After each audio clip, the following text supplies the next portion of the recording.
John Talty, national college sports writer, reporter for CBS Sports and 247 Sports. And John joins us on 365 Sports. Hello, what cap is that? What do you have on? I can't tell.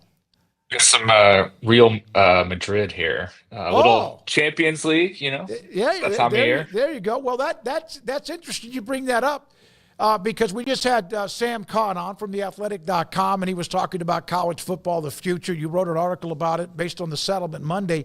Can you ever see college football, now that you have that hat on, as having any kind of what is the word that I'm trying to use that they use when it comes to soccer? You're either good or you're not. Or Relegation. relegation. Can you ever see that? They have time for that?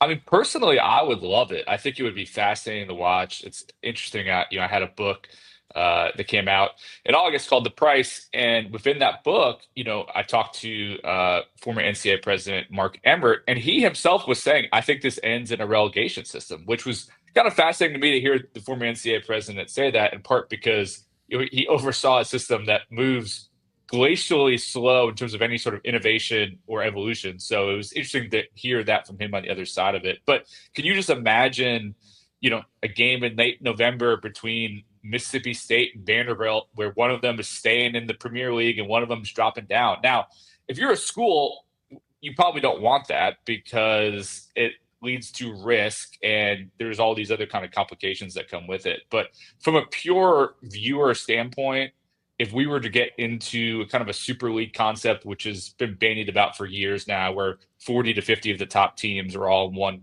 division, if you had teams kind of coming in and out of that, I think it'd be, must see TV at the end of the year, knowing whether your team's going to be in or out or have to drop down a level. Again, I don't know if it's going to happen, but I would be fascinated to watch it. Yeah, I think it would definitely be interesting. It would juice things up a little bit. My question would just be like the thing I've always wondered is just how a program could deal with that year to year. Like, how do you recruit to being relegated and then say, no, really, we'll be back in there in like 2 years. Just, you got to trust us. That's where I find it would be kind of hard. But it is very interesting. And John, I know we're going to get into a lot of different parts of what's happened this week with the ACC settlement with Florida State and also Clemson. But just what was your initial reaction to this? Were you surprised that they have now come to some sort of a conclusion? And when you learned of the details of what we do know at this point, what was your reaction to how they came to this agreement? Yeah, I think a year ago I would have been shocked. I can remember being at ACC spring meetings in May of last year, and this thing just hung over the entire conference. And again, you talk to whether it was Florida State people, Clemson people, people of other conferences, the expectation was that they were going to leave. That was what we all thought was going to happen. They were not hiding that fact. And so from that point to here, definitely surprised. I think within the last 6 months or so, maybe a little bit longer, it's been trending toward this way where both sides have indicated potential willingness to come to some sort of mutually beneficial agreement where Florida State and Clemson get something out of it and the ACC gets security and stability. I do think what's interesting is that, go back 2 years ago, Florida State had a similar idea to what they ended up doing, where you're changing the revenue based on, television ratings and based on, success and things like that. And they were shut down. They were told, take your idea somewhere else. And they had to sue to essentially get what they ultimately got. And so, it was a lot of billable hours. I think the lawyers are undefeated in these kind of situations. But ultimately, I think that it's a win for both sides, at least in the short term. Ultimately, what happens, I think, is going to be something that will continue to hang over the ACC. Whether these two teams are ultimately going to be in that conference long term, I think is an open question right now. But just from let's keep this thing together for at least a few more years, I definitely think that accomplished that. And I think there's, for Jim Phillips, there's something to kind of hang your hat on, knowing that a year or so ago, everyone was saying that Florida State and Clemson were gone. Did Florida State and Clemson get even more than they expected when this all started? I think it's probably in a similar ballpark. I do think that they got certainly some wins. I think maybe the thing that I think surprises some people is just that number to ultimately leave in the 2030 range, dropping down to 75 million, I think was a pretty big win for them. I think some of the numbers we saw early on in this process were considerably higher than that. And for them to also be able to leave with their grant of rights, I think is a big win for them. So, again, I think like in any sort of deal, you're not going to get everything you wanted. There are probably some things, would love to leave with no fee, right? Or, get all that. The ACC, would love to have kept that fee higher, but you got to find a middle ground. And I think ultimately that was one where I think you kind of give the advantage to Florida State Clemson there should they want to leave, but that number is pretty reasonable, all things considered. I mean, $75 million is a tremendous amount of money, but with all the money that's in college sports right now, that is doable. Certainly you could get a loan or private equity if you needed to float you that number to get you out. So, John, one of the things that you talk about, and I think everybody's kind of wondering, is does this spread the revenue sharing to other leagues now at this point? Is this something that the SEC takes a look at? Is this something the Big Ten takes a look at? Is it something, do you feel like that's going to be now more commonplace and other leagues will go, that's how we're going to operate as well? Or is that even feasible for all of these other leagues? Yeah, so, I mean, there's two things to that. One, it's already happening a little bit. It's all of these different conferences, not all of them, excuse me, Big Ten in particular, is doing some of these unequal shares right now. And that's based on newer schools coming in. Oregon and Washington, for instance, are getting less than a full share. I'm pretty sure Maryland and Rutgers still have not gotten a full share from joining the Big Ten about a decade ago. So they have a kind of a little bit different than others. SEC, Texas and Oklahoma came in at a full share. So a little bit different there. So we're seeing it a little bit already happening in the Big Ten. But, big picture wise, could we see something similar to what's happening in the ACC? I definitely think it's possible. I think that's where people feel like it's ultimately going to end up. I think the thing that you have to remember with it is that it's not like the ACC necessarily wanted to do this, right? Like they were sued in multiple different courts, and this was the end conclusion to that. So is there a school in the SEC or Big Ten that's willing to take it to that level? What leverage are they going to be able to create within their conference to demand and or get more money? In this situation, a school like Wake Forest, NC State, whatever it might be, it is worthwhile to them to likely give up some money in order to keep a spot and keep the conference together. Is there something that compels a Vanderbilt, Mississippi State, a Maryland, a Nebraska, whatever it might be? Nebraska's maybe not a good example, but you guys know what I mean. Yeah. To give up a percentage of possible revenue, that's going to be the interesting part of it. I do think that one possible avenue to that is, I mentioned it earlier, if there is a possible Super League concept that gains steam, that could be a way for an Alabama and say a Texas to say, hey, either we're going to break off and just join this other thing and get way more money, or if you want to keep this thing together, we'll get a bigger cut of the pie. Things are great in the SEC and Big Ten right now. Everybody's seemingly happy. They're all making a lot of money, but people always want more. And so I think it's a pretty easy jumping off point to say, hey, we saw it happen in the Pac-12 in the past. We're seeing it happen in the ACC. It's reasonable to assume eventually it'll start hitting other conferences. And, I think that's not maybe in the too distant future where that could start happening. I'm going to use the SEC as an example because you live in Birmingham, right? Isn't that where you are? And you've covered the book behind you with Saban, and you've covered the SEC. And everybody seems to be in the same neighborhood, like a gated community. Whether you're Vanderbilt or South Carolina, who obviously is making a little bit of a surge with Beamer and Sellers and whoever, but they're all in the same neighborhood. And do you think that those who have protected them in the past, when it's all one, and when you SEC, that they would ever leave those guys behind? Ticket Club is a unique platform that aims to revolutionize the way consumers purchase event tickets. It primarily functions as a membership-based ticketing platform, offering a wide array of tickets to concerts, sporting events, theater shows, and other live entertainment events. The main distinction of Ticket Club from other ticketing platforms is its commitment to delivering tickets with no service fees. Features and benefits of Ticket Club. One of the most distinctive features of Ticket Club is the absence of service fees. Most ticketing platforms charge service fees, which can elevate the cost of the ticket significantly. However, with Ticket Club, the price you see is the price you pay. This translates to substantial savings, especially for frequent ticket buyers.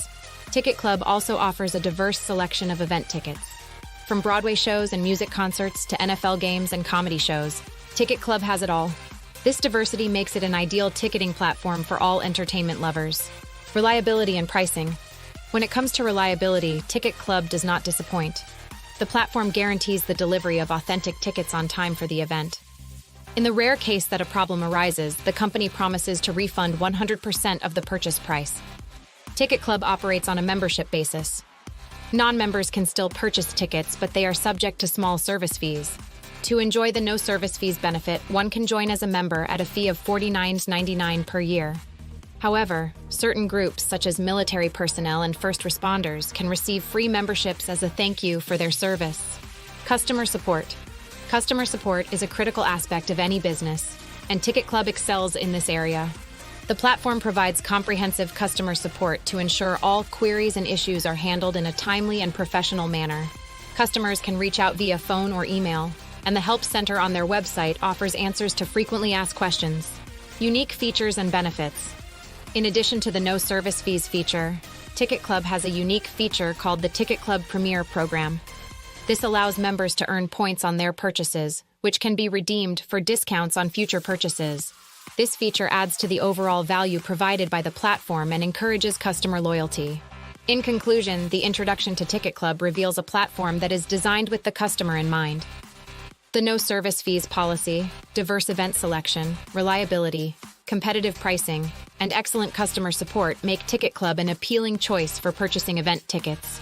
Whether you're a sports fanatic, a theater enthusiast, or a concert goer, Ticket Club is your reliable partner for event tickets.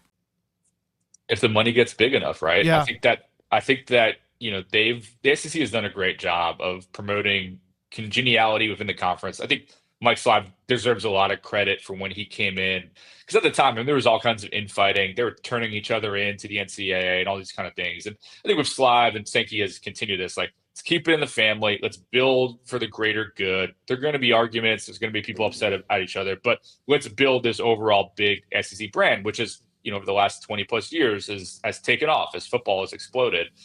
Could that be broken up over time? I think it's possible. I think that there could be a time, especially if it happens elsewhere. I mean, let me again circle back here. Why did Florida State and Clemson want this? Why is the ACC willing to do this? Because the Big Ten and SEC's revenue numbers are exploding, and they were falling behind, and they had to do something to try to close that gap, keep them happy. Well, let's say the Big Ten does this, and all of a sudden, Ohio State, Michigan, Penn State are getting bigger cuts of the pie than some of the smaller Big Ten schools. That is, I could see a scenario where the SEC starts feeling that pressure. Well, look, Ohio State's now making $30 million more a year than we are. Like, we need to close that gap. Why are we getting the same amount as Vanderbilt or Mississippi State or these other smaller schools? So there could be some different things that I think could push them into action.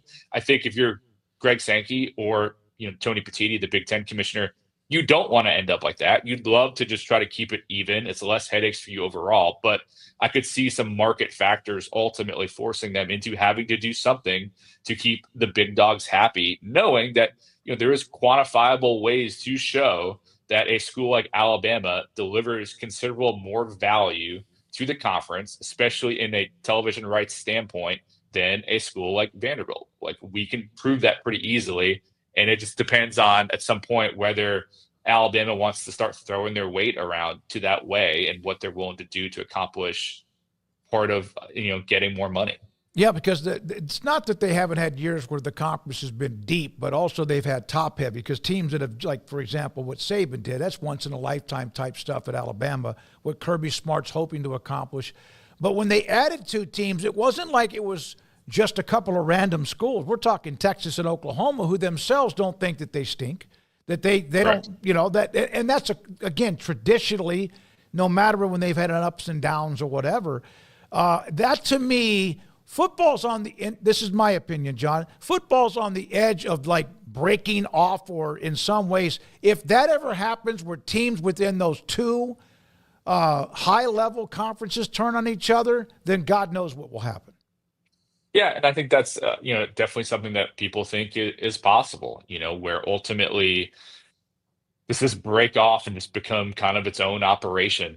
Within the overall scheme of things. I think we're seeing, not to make it about other things, but we're seeing right now, for instance, in basketball, all these Big Ten coaches complaining about the travel now. The Los Angeles area schools in particular, I mean, they're constantly complaining about it. Well, those decisions were all made based on football, right? Football has driven every realignment decision for years now. And so in an ideal world, if it breaks off, maybe you can reformat the other ones where it makes more geographic sense, where UCLA doesn't have to fly to Rutgers to play a basketball game on a Tuesday.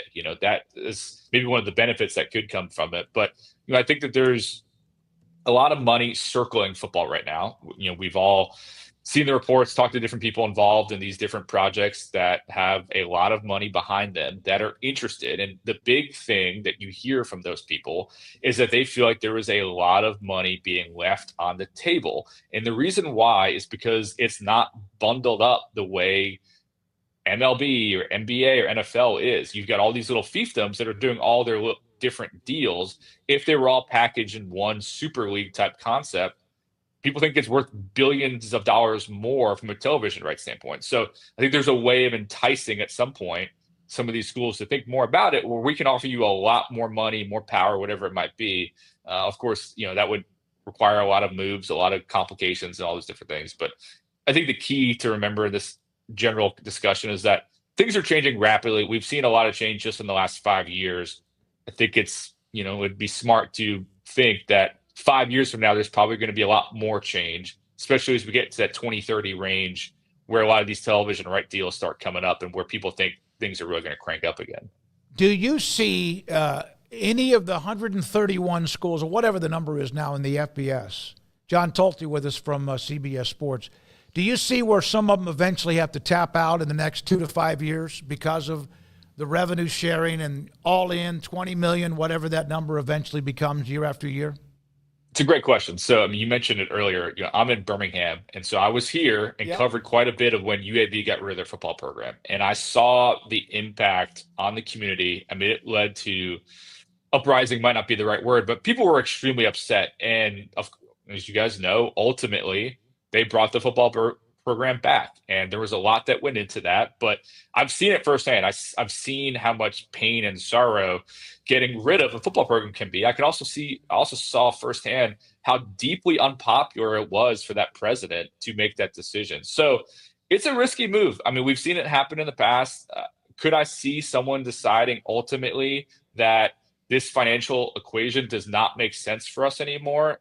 It's possible, but I also know that it could, cause problems. And generally speaking, I think university presidents try to do things to limit problems, limit issues for them. So I think they'd really have to be pushed to the brink to do that.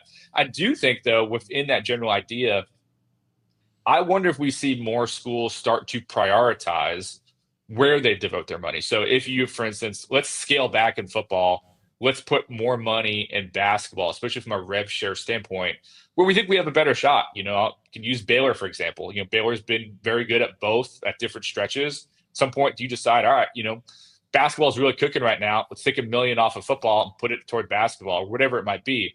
I think you're going to see schools really have to wrestle with those equation decisions in terms of where you put your resources, knowing what gives you the best shot to succeed and what your fan base cares most about and all those other different things. So I certainly could see schools pull back a bit from a resource standpoint on football to prioritize basketball, baseball, other different sports, whatever they might be best at. One question, if you don't want, can I have one more with you? Yeah. So if there is this breakaway, whatever this number is, and we've heard anywhere from 32 to maybe 60 or so, right. Do you think, and if there is, there's no way that a Florida State or Clemson or Miami would be left behind. There's too much there, and that remains to be seen. But if there is, can you see a national championship in college football being decided without those specific teams being involved in it?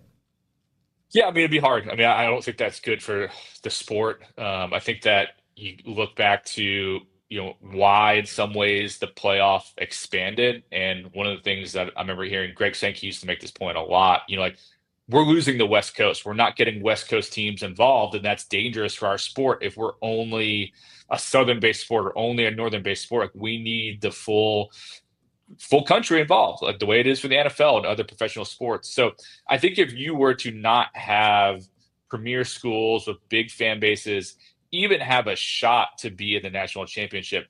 I think that's dangerous for the sport. And I think that you don't want to end up like a NASCAR or something else where it's very regional and it does not have national appeal. I think you need to have all these different big pockets. You need to have Texas, you need to have California, you need to have Florida, New York, other different places. And so how you come up with that number, if it ends up happening, will be interesting. I think that will be very complicated. But, with the way that those schools have been successful in the past, with the way that they've invested heavily, Florida State, Miami, they're trying to win. They're putting real money into it. I feel like they have to be a part of any sort of super league that might be just because of their success. And also I think the value they would potentially bring to that league itself. By the way, for those who have not read the book or don't have the book, get the book. The Price, What It Takes to Win in College Football's Era of Chaos, Armin Katayan, and also John Talty, the authors of those books. That book. Thank you for your time, my friend. Appreciate it.